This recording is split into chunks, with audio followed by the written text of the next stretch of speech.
So in this lesson, there are 5 things that I would like to talk to you about. The first thing is about the identification with thought. As we talked about in the first Fetter, thoughts are just another sensory experience. So it has a completely random pattern, and there's no difference between a thought, a sound, hearing, seeing, tasting, smelling, or touching. There's no difference. It's just a sensory experience. So the thought that is happening, it's just a thought. There's no identification with it. It's just a thought. It's just a smell. It's just a sound. It's just a sight. It's just a touch. Nothing else. As soon as we identify with a thought, as we talked about, all thoughts is about something. And as soon as you pick up a thought, there is a belief in that thought to be more important or more real or more true than sense of smell, see, hear, touch.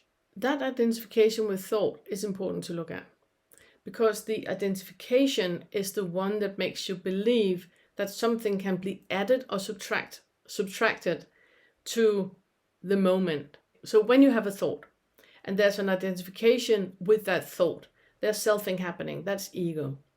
That ego always believes that I am not, I should be, which means that the moment can always be improved in some way. The next moment can be better than this moment. And that is the lie. That is absolutely impossible. And that is the identification that we believe in. And that identification needs to be looked at, just observed, not believed in or removed in any way, just observed. And the thing is that you don't need to change anything. You just observe it. Because when you observe it, it falls apart. You don't need to work on removing your ego. That's just a concept. You can't. But what you can do is just observe it. And by doing that, the ego and the selfing falls apart. And that is what we're doing with the direct experience. We are creating an awareness in what actually is. And by that, the selfing falls apart. The ego falls apart. There's nothing believing itself to exist anymore when you are in the direct experience. If in any way you have any kind of hooks in selfing or any kind of hooks into that type of identification, then go back to the material in the first Fetter.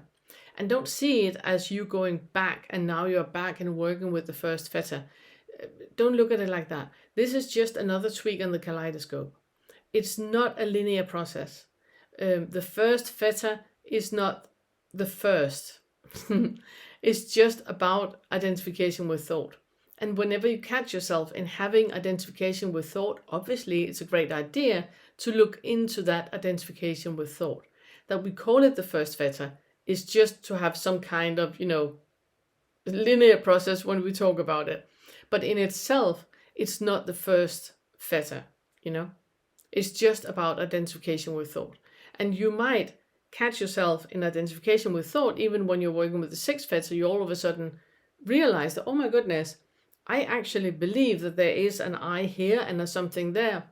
That's identification with thought. I need to go back to look at identification with thought. And that's what you go back to. What you do then is what I said, that you have a notebook and you write all the insights that you have about every lesson. And then you can look back into which of the lessons that you need to dive into more and look into more.